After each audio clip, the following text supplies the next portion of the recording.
Astaghfirullah. Bismillahirrahmanirrahim. Assalamualaikum warahmatullahi wabarakatuh. Alhamdulillah wassalatu wassalamu ala Rasulillah wa ala alihi wa sahbihi wa mawalah wa la hawla wa la quwata illa billahi wa ba'du. Alhamdulillah, di pagi hari ini balik kita bisa sholat subuh berjamaah. Salawat dan juga salam tahdiahkan kepada Rasul kita Nabi besar Muhammad sallallahu alaihi wa ala alihi wasallam. Ma'asyiral muslimin yang dimuliakan Allah Subhanahu wa taala, ada sebuah syair yang bagus untuk kita renungkan.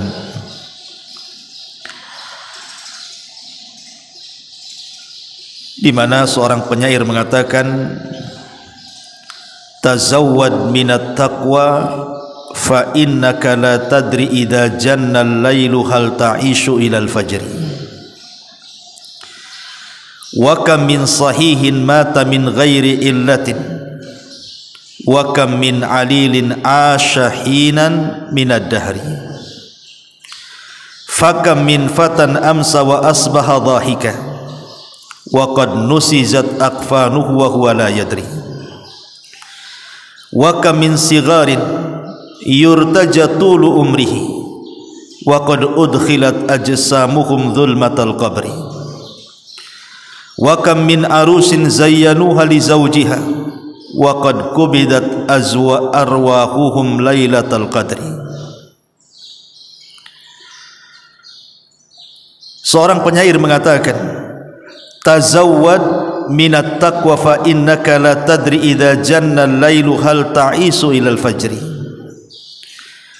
Berbekallah ketakwaan, karena sesungguhnya engkau tidak tahu jika malam telah tiba apakah engkau masih bisa hidup hingga waktu fajar. Wa kam min sahihin mata min ghairi illatin. Betapa banyak orang yang sehat kemudian meninggal tanpa didahului sakit. Wa kam min alilin asyahinan minad dahri. Dan betapa banyak orang yang sakit yang masih bisa hidup beberapa lama. Fa kam min fatan amsa wa asbaha dhahikan. Betapa banyak pemuda yang tertawa di pagi dan petang hari. Wa qad nusizat aqfanuhu wa huwa la yadri. Padahal kafan mereka sedang ditenun dalam keadaan mereka tidak sadar. Wa kam min sigharin yurtaja tulu umrihi. Betapa banyak anak-anak yang diharapkan panjang umurnya. Wa qad udkhilat ajsamuhum dhulmatal qabri. Padahal tubuh mereka telah dimasukkan ke dalam kegelapan kuburan. Wa kam min arusin zayyanuha li zawjiha. Betapa banyak mempelai wanita yang dirias untuk dipersembahkan kepada mempelai laki-laki. Wa qad kubidat arwahuhum lailatal qadri. Padahal ruh mereka telah dicabut tatkala di malam Lailatul Qadar. Ma'asyiral muslimin yang dimuliakan Allah Subhanahu wa taala, bait-bait syair ini memberikan faedah kepada kita bahwa kullu nafsin dha'iqatul maut. Setiap jiwa itu pasti disentuh dengan kematian. Dari sini kita tahu bahwa tidak ada satupun jiwa yang selamat dari kematian. Ibrah kematian, kata para ulama, bukan di mana kita mati, tapi bagaimana kita mati. Kalau kita melihat sejarah yang dicatat para ulama salaf, ada beberapa sejarah yang menarik untuk kita bahas saat kematian orang-orang yang dianggap mulia dalam sejarah. Contoh saja Abu Bakar Siddiq radhiyallahu anhu. Abu Bakar Siddiq radhiyallahu an tatkala detik-detik wafatnya, Aisyah Ummul Mukminin radhiyallahu anha selaku putrinya melantunkan bait-bait syair, di mana bait-bait syair ini terkandung padanya ungkapan-ungkapan kesedihan. Maka Abu Bakar radhiyallahu anhu mengatakan, wahai anakku, quli, katakan, wajaat sakratul mauti bil haqq, dzalika ma kunta minhu tahid. Telah datang sakaratul maut dengan kebenaran, itulah yang membuat orang lari darinya. Artinya Abu Bakar Siddiq radhiyallahu an ingin mengatakan kepada Aisyah radhiyallahu anha bahwa siapapun manusianya pasti disentuh kematian, termasuk dirinya, dan itulah yang membuat orang lari darinya. Bahkan Umar bin Khattab radhiyallahu an saat ditusuk oleh seorang majusi namanya Abu Lu'lu, saat detik sakaratul maut, anaknya Abdullah ibn Umar radhiyallahu an itu berada di sampingnya, dan Umar radhiyallahu anhu mengatakan, ya bunai, letakkan kedua pipiku di tanah. Akhirnya kemudian Umar radhiyallahu anhu diturunkan dari dipannya, kemudian diletakkan di tanah, kemudian pipinya diletakkan di bumi, kemudian mengatakan, ya waili, sungguh celaka aku, dan sungguh celaka ibuku kalau seandainya Allah subhanahu wa ta'ala tidak mengampuni dosa-dosaku. Kemudian Umar radhiyallahu an pun menghembuskan nafas terakhirnya. Bahkan Khalifah Ma'mun ma'ruf, seorang khalifah yang berakidah Mu'tazilah, saat detik-detik wafatnya dia mengatakan, ya man la yazulu mulku, irham man qad zala mulku. Wahai zat yang tidak pernah hilang kekuasaannya, sayangi kepada orang yang telah hilang kekuasaannya. Dan perkataan yang sama dikatakan oleh Al-Imam Al-Wathiq, masih kerabat Khalifah Ma'mun, saat detik-detik wafatnya dia juga mengatakan, ya ma la yazulu mulkuh, irham man qad zala mulkuh. Wahai zat yang tidak pernah hilang kekuasaannya, sayangi kepada zat yang telah hilang kekuasaannya. Bahkan Umar bin Abdul Aziz rahimahullahu ta'ala, seorang khalifah ma'ruf, Umar bin Abdul Aziz, saat detik-detik wafatnya dia membacakan surah Al-Haqqah ayat 28-29, ma'agna anni maliyah, halaka anni sultaniyah. Duhai kiranya harta yang kubangga-banggakan sia-sia, tidak ada manfaatnya saat kematian datang. Duhai kiranya kekuasaan yang ku agung-agungkan pun tidak ada manfaatnya sampai kematian datang. Begitulah para ulama mengkisahkan bagaimana manusia-manusia mulia saat detik-detik wafatnya. Abu Bakar, Umar radhiyallahu an takut kalau seandainya kematian mereka su'ul khatimah. Dan harusnya kita juga seperti itu, karena dalam syair ini dikatakan, tazawwad minat taqwa fa innaka la tadri idza janna lailun hal ta'ishu ilal fajri. Berbekalah ketakwaan, karena sesungguhnya engkau tidak tahu jika malam telah tiba apakah engkau masih bisa hidup hingga pagi hari. Tidak ada yang tahu, ikhwan. Karena ulama mengatakan an-naumu akhuhul maut, bahwa tidur itu saudara kematian. Betapa banyak orang-orang yang tidur kemudian tidak bangun lagi. Makanya dari sini kata para ulama, kalau orang ingin meninggal dalam kondisi husnul khatimah, itu sangat mudah sekali. Kalau orang-orang ingin menghendaki kematiannya husnul khatimah, itu tanda-tandanya sangat mudah sekali. Apa itu? lakukan ibadah sebelum tidur. Kalau sebelum tidur dia melakukan ibadah banyak, mungkin dia berwudu, mungkin dia salat, mungkin dia berdoa, mungkin dia membaca Al-Quran, atau mungkin dia berzikir, kemudian dia tertidur, maka tidurnya dianggap ibadah. Kalaupun seandainya Allah bangunkan, maka dia dibangunkan di atas fitrah. Tapi kalaupun diwafatkan, maka pasti diwafatkan di atas kebaikan. Karena orang tidak tahu orang tidur itu apakah besok bangun atau tidak, siapa yang tahu. Kemudian wa kam min sahihin mata min ghairi illatin, betapa banyak orang-orang sehat kemudian meninggal tanpa didahului sakit. Ada orang yang mengatakan bahwa dengan kesombongannya bahwa dia tidak akan mati karena tidak ada penyakit yang menyentuhnya. Rupanya dia pula yang pertama meninggal sebelum orang yang sakit bertahun meringkuk dalam pembaringan.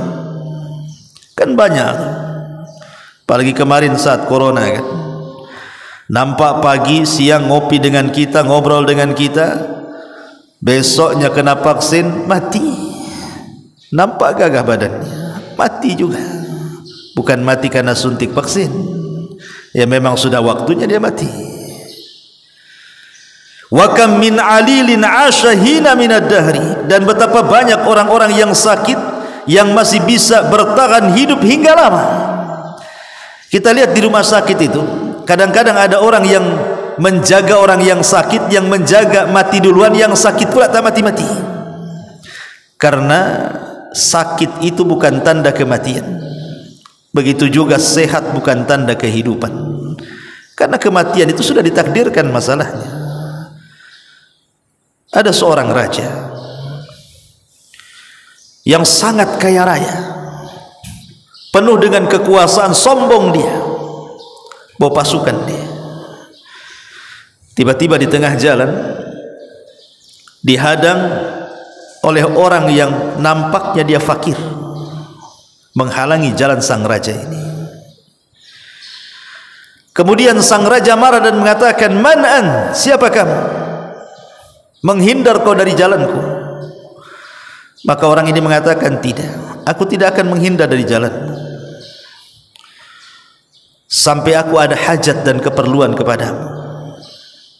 Maka orang-orang yang dibawa sang raja congkak zalim ini, sombong ini, berusaha untuk menyingkirkan orang yang menghalangi itu. Tapi sang raja kemudian turun dari kudanya dan mengatakan, "Ada apa dengan kamu?" Maka orang ini mengatakan, "Ada hajat keperluan kepadamu, tetapi hanya saya dan kamu saja, jangan bawa prajuritmu." Akhirnya kemudian menyingkirlah sang raja dengan orang fakir tadi. Setelah berdua-duaan, sang raja mengatakan, "Man an? Siapa kamu?" Maka orang ini mengatakan, "Ana malakul maut, saya adalah malaikat maut."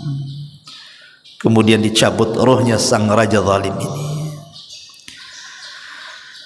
Ma'asyiral muslimin yang dimuliakan Allah Azza wa Jalla, siapa yang tahu kematian? Nabiullah Sulaiman alaihi salam sedang berdua duduk bersama perdana menterinya, ngobrol di sebuah ruangan. Tiba-tiba pintu diketuk. Kemudian Nabiullah Sulaiman membuka pintu itu. Rupanya nampak orang yang sangat hitam, legam, menakutkan, dan matanya sangat tajam memandang perdana menteri itu. Kemudian ngobrol sebentar dengan Nabiullah Sulaiman, orang yang menakutkan itu pergi. Sang menteri ngomong kepada Nabiullah Sulaiman, "Siapa dia?" Maka Nabiullah Sulaiman mengatakan, "Huwa malakul maut." Dia adalah malaikat maut, katanya, mau mencabut nyawa seseorang. Maka sang perdana menteri ini ngomong kepada Nabiullah Sulaiman, "Jangan-jangan itu nyawaku yang akan dicabut, wahai Sulaiman. Bawa aku dengan kekuatan awanmu pergi dari sini. Terserah kau tempatkan di mana, asal jangan dia dipertemukan dengan aku," katanya. Akhirnya Sulaiman, karena dia menundukkan angin dan juga awan, maka kemudian Nabiullah Sulaiman dengan orang ini pergi, rupanya sampai di India. Ketika turun dari awan, rupanya orang yang menakutkan itu sudah menunggu di situ. Subhanallah. Akhirnya dicabutlah nyawa dia. Dari sini Allah katakan, aynama takunu yudrikumul maut walau kuntum fi burujin musayyadah. Dimanapun kalian berada, kematian itu pasti menembus, walaupun kau bentengi rumah kamu dengan benteng yang sangat kokoh sekalipun. Malaikat maut tidak ada pantangan dengan benteng. Kalau waktunya mati, mati. Maka di sini, wa kam min sahihin mata min ghairi illah wa kam min alilin asyahina minad dahri. Betapa banyak orang yang sehat kemudian meninggal tanpa didahului sakit, dan betapa banyak pula orang sakit pasti bisa bertahan hidup dengan lama. Fakam min fatan amsa wa asbaha dhahikan wa qad nusijat akfanuhu wa huwa la yadri. Betapa banyak anak-anak muda yang tertawa di pagi hari dan petang hari, padahal kafan mereka sedang ditenun dalam keadaan mereka tidak sadar. Bahkan menurut penelitian para pakar, tingkat kematian hari ini antara orang-orang tua dan anak-anak muda itu lebih banyak dialami anak muda dibandingkan orang tua. Beda kalau dulu ya. Kalau dulu mungkin orang tua lebih banyak meninggal dibandingkan anak muda. Tapi hari ini terbalik. Justru anak-anak muda itu mati duluan sebelum orang tua. Tentu karena banyak faktor. Entah karena narkoba, entah karena minuman-minuman keras, belum lagi hidup di perjalanan gitu ya, dengan trek-trekan sepeda motor dan macam-macam. Sehingga tingkat kematian anak muda itu jauh lebih banyak dibandingkan orang tua. Dari sini kita katakan bahwa tua bukan alamat kematian, muda juga bukan berarti jauh dari kematian. Kematian itu menyasar siapa saja. Apalagi anak-anak muda di zaman sekarang gitu. Orang tua lama matinya karena di rumah saja. Yang suka ke jalan itu kan anak-anak muda tuh yang bisa naik motor tuh. Kita hati-hati ditabrak orang, enggak hati-hati nabrak orang. Ya. Makanya di sini, kam min fatan amsa wa asbaha dhahikan wa qad nusijat akfanuhu wa huwa la yadri. Berapa banyak pemuda-pemuda tertawa di pagi hari dan petang hari, padahal kafan mereka sedang ditenun dalam keadaan mereka tidak sadar. Ada seorang syekh bercerita, ada anak muda. Anak muda ini subhanallah tidak malu untuk membaca Al-Quran, karena di zaman itu kan belum ada handphone. Jadi kalau ingin membaca Quran ya harus bawa mushaf kemana-mana. Lain sekarang Allah mudahkan. Wanita haid sekarang ini dimudahkan bisa baca Quran dari handphone. Tapi dulu orang kalau baca Quran harus bawa mushaf. Bahkan ada mushaf itu, ada mushaf mini, mushaf saku, bisa ditaruh di saku kita dan bisa digunakan untuk kemana saja. Jadi anak muda ini saking cintanya dengan Al-Quran, dia tidak pernah meninggalkan Quran. Di pesawat dia baca Quran, di kereta dia baca Quran, di bus dia baca Quran, tidak malu dengan Al-Quran. Al-Quran menjadi identitas hidupnya. Sampai satu hari Allah subhanahu wa ta'ala takdirkan kematiannya dengan cara kecelakaan. Jadi dia naik mobil, kemudian tabrakan dengan hebat sekali sampai akhirnya koma. Kemudian dia pun dibawa ke mustasfa, ke salah satu rumah sakit. Maka sang alim, ada seorang alim berziarah kepada anak muda ini. Subhanallah, kata sang alim ini, anak muda ini sepanjang perjalanan, dari mulai dia tertabrak mobilnya kemudian hancur, dia pun luka-luka dan dia pun koma, tapi lisannya tidak pernah diam dari qiraatul Quran. Apa yang dibaca? Wan najmi idza hawa ma dhalla sahibukum wa ma ghawa wa ma yantiqu anil hawa in huwa illa wahyun yuha. Ini yang diulang-ulang. Surah Najm. Wan najmi idza hawa ma dhalla sahibukum wa ma gawa wa ma yantiqu anil hawa. Tidaklah Muhammad berucap dengan hawa nafsunya. In huwa illa wahyun yuha, yang keluar dari lisannya adalah wahyu yang diwahyukan kepadanya. Dia mati dalam kalimat in huwa illa wahyun yuha. Anak muda tapi mati di atas husnul khatimah. Itu yang kita inginkan. Karena setiap manusia itu akan dibangkitkan sebagaimana kematiannya. Kalau dia meninggal saat membaca Quran, maka dibangkitkan juga saat membaca Quran. Kalau dia meninggal saat sujud, seperti yang terjadi kepada seorang budak hitam yang legam yang dibawa oleh Abdullah ibn Mubarak dari kota Madinah menuju Syam. Karena budak ini saleh, ingin dipertunjukkan kepada para ulama-ulama yang ada di Syam bahwa masih ada orang-orang yang mustajab doa. Tiba-tiba setelah budak ini mendengar bahwa dia akan diperkenalkan dengan para ulama karena dia mustajab doa.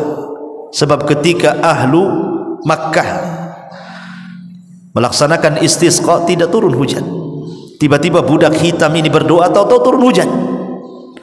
Jadi Abdullah ibn Mubarak heran dengan kealiman sang budak ini, sehingga dia ingin membawanya ke Syam, ke Irak sana. Ketika budak ini tahu dia akan dibawa ke Irak, dia minta izin kepada Abdullah ibn Mubarak untuk berwudu. Kemudian salat 2 rakaat. Dalam sujudnya dia meminta agar diwafatkan, dan dia mustajab doa. Ketika dia sujud lama tidak bangkit-bangkit, rupanya meninggal. Maka man mata ala syai'in, siapa yang mati dalam bentuk apapun, maka dia pun akan dibangkitkan seperti itu. Kalau dia mati dalam posisi sujud, maka dibangkitkan ketika sujud. Atau di zaman Nabi SAW ketika Hajjatul Wada, ada seseorang naik unta, kemudian jatuh dari unta di atas kain ihramnya, kemudian meninggal. Kemudian Nabi SAW mengatakan, yub'atsuna yaumal qiyamati mulabbiyan, dia akan dibangkitkan kelak pada hari kiamat dan dia sedang mengucapkan talbiyah, labbaik Allahumma labbaik, labbaik la syarika laka labbaik, innal hamda wan ni'mata laka wal mulk la syarika lak. Begitulah manusia. Tentu ini yang husnul khatimah. Yang sul khatimah tentu beda lagi. Kemudian wa kam min saghirin yurtaja tulu umrihi wa qad udkhilat ajsamuhum zulmatal qabri. Betapa banyak anak-anak yang diharapkan panjang umurnya, padahal tubuh mereka telah dimasukkan ke dalam kegelapan kuburan. Lihat bayi-bayi itu yang harusnya mereka secara logika harusnya panjanglah usianya bayi-bayi itu, tapi betapa banyak bayi-bayi yang meninggal sebelum dia balik. Banyak sekali. Entah bayi itu dibunuh orang tuanya atau karena memang Allah takdirkan kematiannya. Tapi dari sini menunjukkan bahwa kematian itu tidak pernah melihat usia. Mau bayi, mau remaja, mau dewasa, mau anak muda, mau sudah tua, kematian itu menyasar kepada siapapun. Karena kematian itu sebuah kepastian yang pasti dialami manusia, datangnya pun tanpa pemberitahuan, dan dia bukan akhir dari sebuah perjalanan. Wa kam min arushin zayyanuha li zawjiha wa qad kubidat arwahuhum lailata qadri.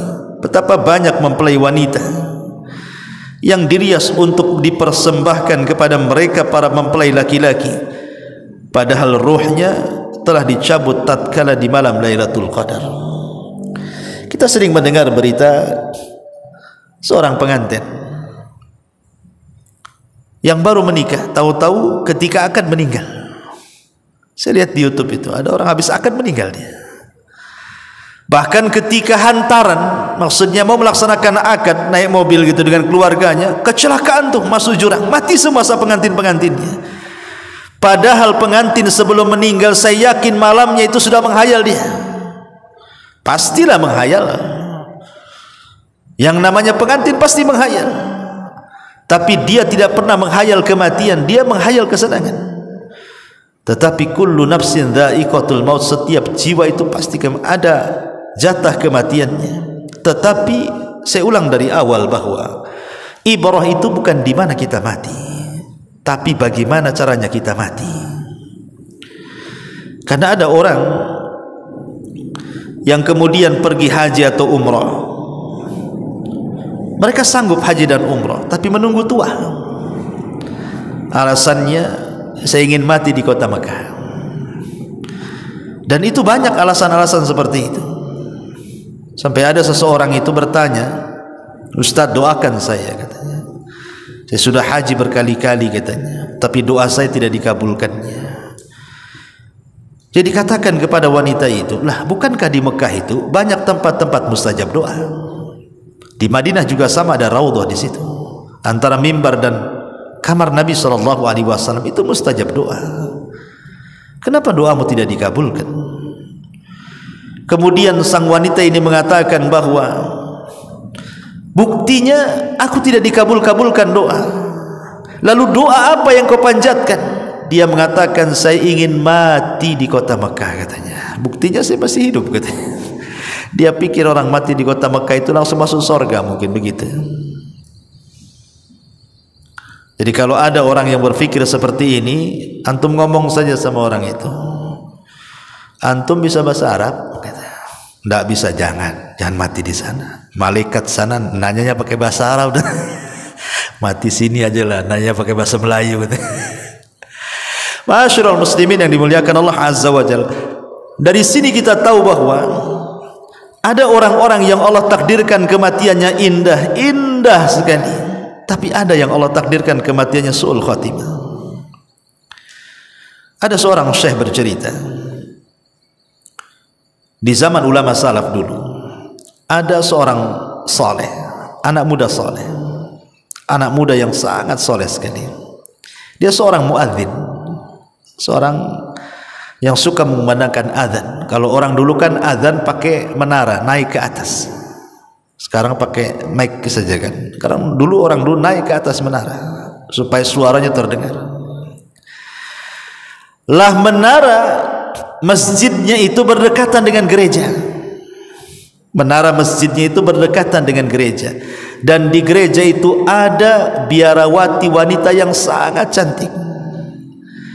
Apabila dia sedang mengumandangkan azan, wajahnya tertatap kepada wanita cantik biarawati gereja itu.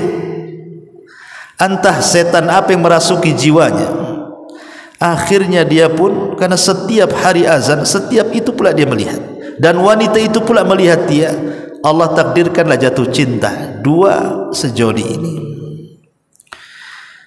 Zaman dulu tidak ada handphone. Kalau sekarang ya minta nomor telepon, minta WhatsApp, minta grup gitu ya. Zaman dulu ya masih kecil-kecil kan, pakai surat linting bahasanya. Di surat gitu ya, itu udah senang tuh, bahagia luar biasa itu. Baru pegang suratnya, belum pegang orangnya. Orang dulu kan begitu, baru lewat saja nggak natap udah senang. Akhirnya kepikiran dia ingin meminangnya. Namanya biarawati kan tidak boleh menikah masalahnya, tapi kadang sudah cinta. Anak muda ini memberanikan diri datang ke gereja, kemudian bertanya kepada orang tuanya, ditunjukkan orang tuanya, tapi orang tuanya menolak mentah-mentah. Kenapa? Biarawati tidak boleh kawin ya. Akhirnya kemudian dia pun sakit di atas cintanya sampai dia terbaring, kemudian sakit parah. Gurunya seorang alim menasihati anak muda ini dan mengatakan, apa tidak ada wanita lain kecuali wanita itu bukan muslim, dia seorang Nasrani, banyak wanita muslimah. Tapi anak muda ini mengatakan, tidak, hatiku sudah tertambat kepada dia, bagaimanapun caranya aku harus mendapatkan dia.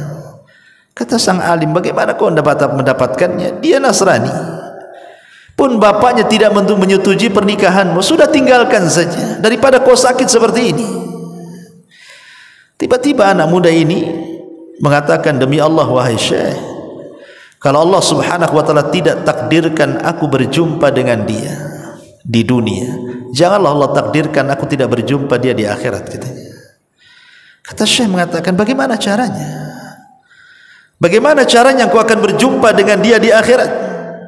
Kemudian dia mengatakan, kafartu bid-dini wa amantu bidiniha. Aku kafir dengan agamaku dan aku beriman dengan wanita itu.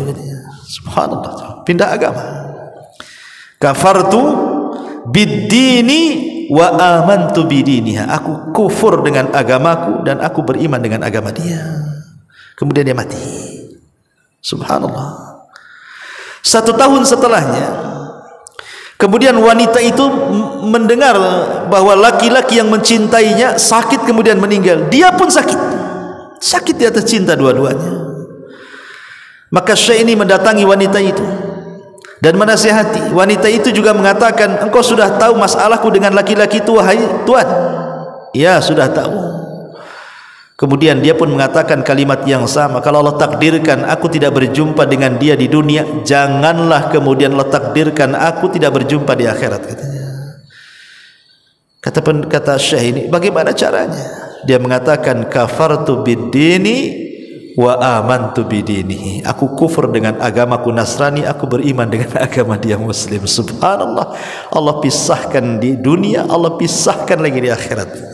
Enggak ketemu. Yang satu masuk Nasrani, yang satu pula masuk Islam, agak silang. Ya. Tapi begitulah kematian. Sampai ada seorang syekh juga bercerita, ada anak muda saleh, talabul ilmi. Dia mencari pekerjaan. Akhirnya kemudian dia dapatlah pekerjaan di kapal yang suka mengangkut kontainer-kontainer besar dari negara ke negara. Akhirnya dia pun naiklah ke kapal tersebut. Kebetulan kapal ini mengarah ke India. Karena dasarnya orang alim, dia berusaha berdakwah di atas kapal itu. Di kapal itu tidak pernah ada orang azan, dia azan. Tidak pernah ada orang qomat, dia qomat. Tidak ada orang pernah solat berjamaah, dia ajak orang satu kapal solat jamaah. Senanglah orang-orang kapal itu. Sampai pada waktunya kapal ini menyandar di sebuah kota isinya maksiat. Kota itu maksiat semuanya. Kemudian setelah tahu anak muda ini bahwa kapalnya harus ngedok di situ, bersandar di situ karena harus menurunkan barang dan menaikkan barang, dia pun tidak berani turun karena dia tahu ini negara syubhat. Tetapi kawan-kawannya berusaha untuk mengajak dia, ayolah turun, masa kau enggak bosan di kapal, katanya. Turunlah, nengok-nengok saja. Tapi anak muda ini tak mau. Sampai pada waktunya entah setan apa yang merasuk kepada dia. Penasaran kenapa kawan-kawannya setiap hari turun, pagi, pulang, petang, begitu. Jadi ikuti dari belakang. Rupanya kawan-kawannya mengarah ke mana? Ke tempat lokalisasi, ke tempat pelacuran narkoba, khamr dan begitu seterusnya. Langsung dia pergi. Ketika melihat, langsung dia pergi.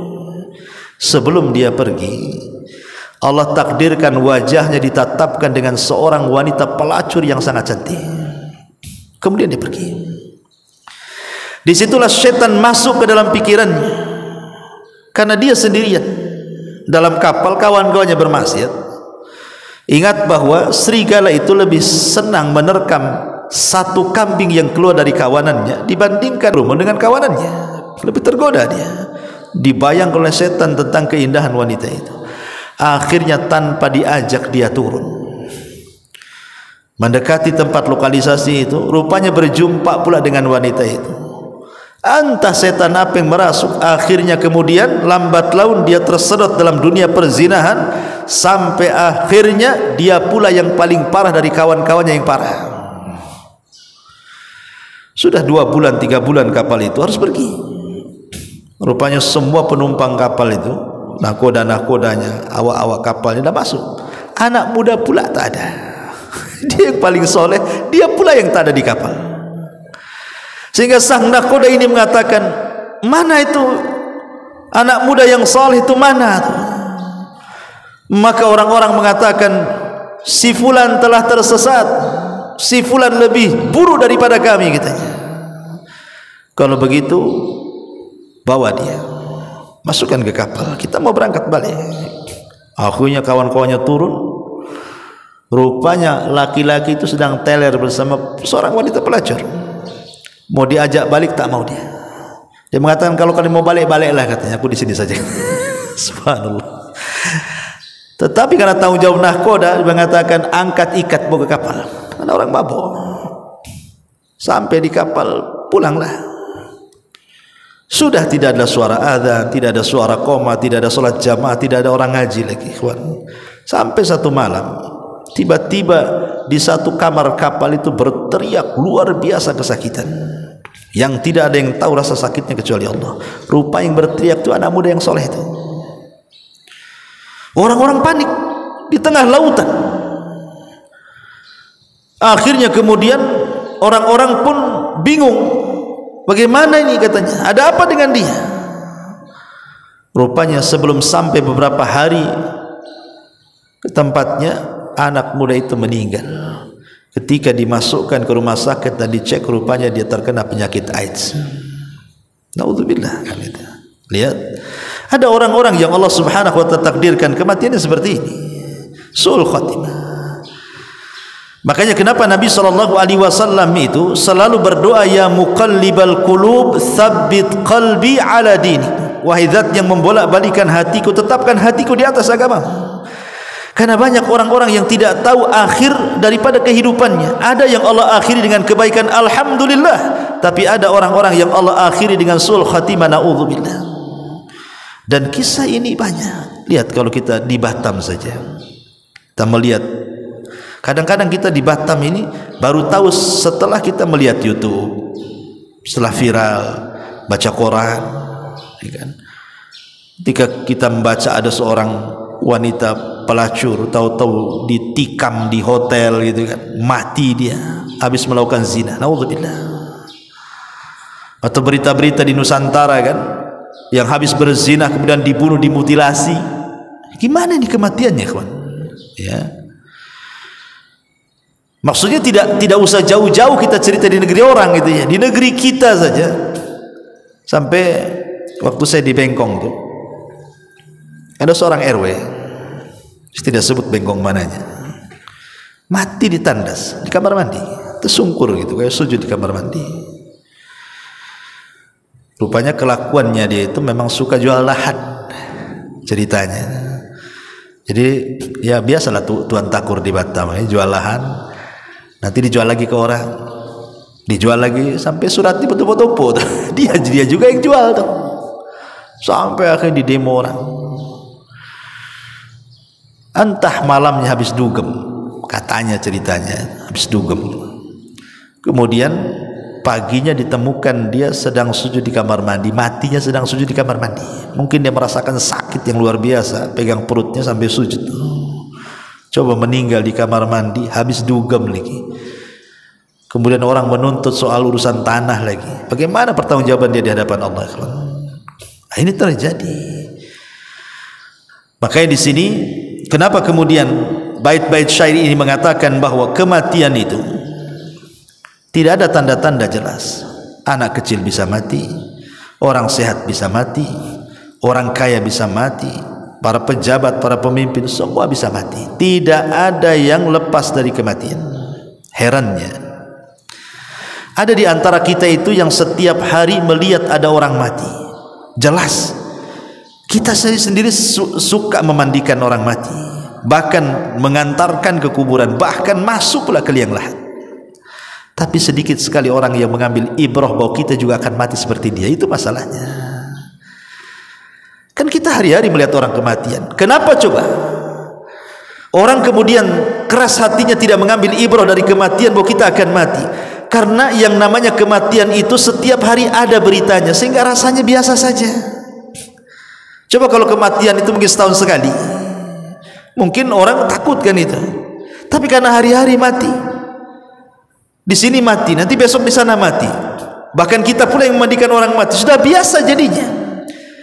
Kebiasaan itulah menjadikan kematian bukan perkara yang luar biasa bagi kita. Itu pula yang menjadikan kita tidak bisa mengambil ibrah kematian. Padahal orang yang cerdas itu, kata Nabi SAW, al-kayyisu man dana nafsah wa amila lima ba'dal maut. Orang yang cerdas itu orang yang introspeksi. dan orang yang mempersiapkan setelah kematiannya. Artinya orang yang tidak cerdas itu orang yang tidak pernah introspeksi, dan orang yang tidak pernah mempersiapkan setelah kematiannya, itulah orang bodoh. Ma'asyiral muslimin yang dimuliakan Allah Subhanahu wa taala, maka kalau kita melihat jejak-jejak pendahulu kita, jangankan orang biasa sekelas para nabi ya.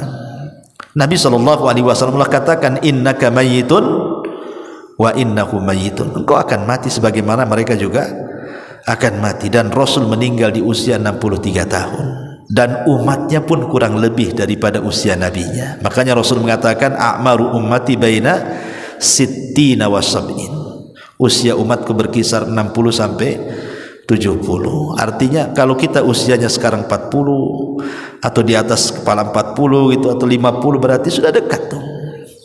Padahal itu sendiri tidak bisa kita prediksi kan. Betapa banyak orang-orang yang sudah 70 tahun lah usianya, merasa dia akan hidup selamanya. 70 tahun, atau mungkin lewat daripada 70 tahun, seolah-olah nggak akan mati dia, padahal sudah lewat tuh. Rasul mengatakan, wa qalilun ma yujawizu dzalik, sedikit yang melewati itu. Artinya sudah lewat daripada 70 tahun kan. Lah kenapa orang tidak mengambil ibrah kematian coba?